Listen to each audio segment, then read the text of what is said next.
The question is, it can take courage to share that you have a substance use issue. So, what changes would you like to see in society in terms of perceptions that people have of people that struggle with a substance use issue?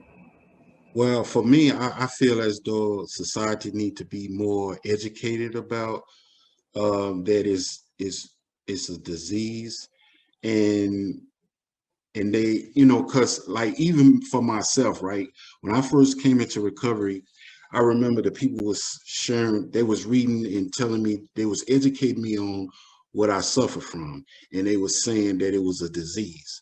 And and for me, I think my first rehab, I was 22, and for a 22-year-old to hear that he has a disease, it was like, it was hard for me to grasp that. It was hard for me to understand, like, what do you mean I have a disease? I just did drugs. I feel like I just put down the drugs, I'm gonna be okay. And I didn't know that over the years of me being in that lifestyle, see, the disease, what they was talking about was more than the physical. It was more mental, emotional, it was spiritual, and it was the habits, the behaviors that I was doing that played a part. Like for instance, once I got into rehab and they took the drugs away from me, I still had issues. I still didn't know how to cope with life. I still didn't know how to like deal with anger. Like, cause I was so used to numbing my anger. Like if I got mad at something, instead of saying, okay, take breath, um, don't get mad, talk about it. I didn't know how to talk about it. So all I knew how to do was lash out. I knew how to be violent. I knew how to like numb it by using drugs. So I feel like I think society need to really understand and have more passion.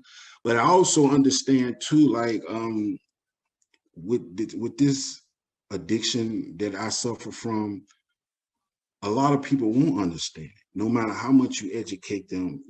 Because that's the one of the reasons I understand that it takes another addict to help another addict to understand, the what they really suffer from. Because, like I said, at age 22, first coming into the rooms of recovery, it was hard for me to understand all of it. But as years went on, even though I went in and out of the recovery process, like relapsing, every time I went back out and used drugs and was around the people that was using drugs, one thing that helped me was I had met people that had been in that situation and they was no longer there. So that gave me hope that, yo, I know some people that got some answers to this. Like for instance, like in the streets, you can't be humble or you can't have humility. But in recovery, they teach you this. And I'm like, but on the streets, being humble make you feel weak.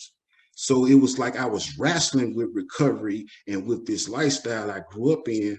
And once I understood to break down the process of what I was going through, that's when a light came on. I began to not want to be in that lifestyle no more. So I just feel as though people should have more understanding of this. What we suffer from is this thing don't let up. This thing will stay with you. And if you don't have the tools or or the knowledge to deal with it, you'll suffer, because you can still suffer without using drugs with this disease.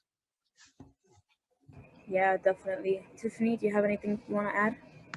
Of course. um, when I think of society and how I would like to see it changed, I think, again, I'm going to bridge between Shahid and Amanda, that stigma is really such a block from people just being able to be heard, seen, and understood. And I grew up in a household where, not necessarily a household, but in a family where there were a lot of people who struggled with substance, and I still deal with that in my family till this day. And a lot of what stops them and prevents them from getting the help that they need is the stigma, and is the title, and is that thing, that name that lingers, right? And that follows them through their life, right? Because once you admit I have a substance use disorder, now you're always going to be in recovery. right? And you're always like one step away from using again, or one step away from that one behavior that reminds me of that time that you did this horrible thing. So it's not an easy path. And I think in society, we live in a society, especially young folks, you guys live in a society where your lives are on display all of the time. There's nothing sacred, there's nothing private, and it almost invites people to have an opinion, right? And to have a perception about who you are and how you matter and what matters about you and what doesn't matter about you. And if we all just took just a second, right, before passing a judgment on somebody, we can understand that we're all connected somehow, right? I don't have a substance use disorder. I'm not in recovery, but I have so many loved ones that suffer, and I suffer because they suffer, right? Mm. Amanda has anxiety. Their substance use gives me anxiety, right? So I can relate to Amanda in that way. I can relate to Shahid and his story and how he's gone through his life and his battles, right? Because I see my loved ones in him. So we're all connected and we all have the same fight, whether it be for ourselves personally or for the people that we love. And so what I would love to see in society is just less judgment and just softer touch, because we are all struggling. If 2020 didn't teach us anything, it taught us that we need to be humble, we need to sit down, and we need to reflect and inflect about who we are and who we want to, or who we want the world to see us as.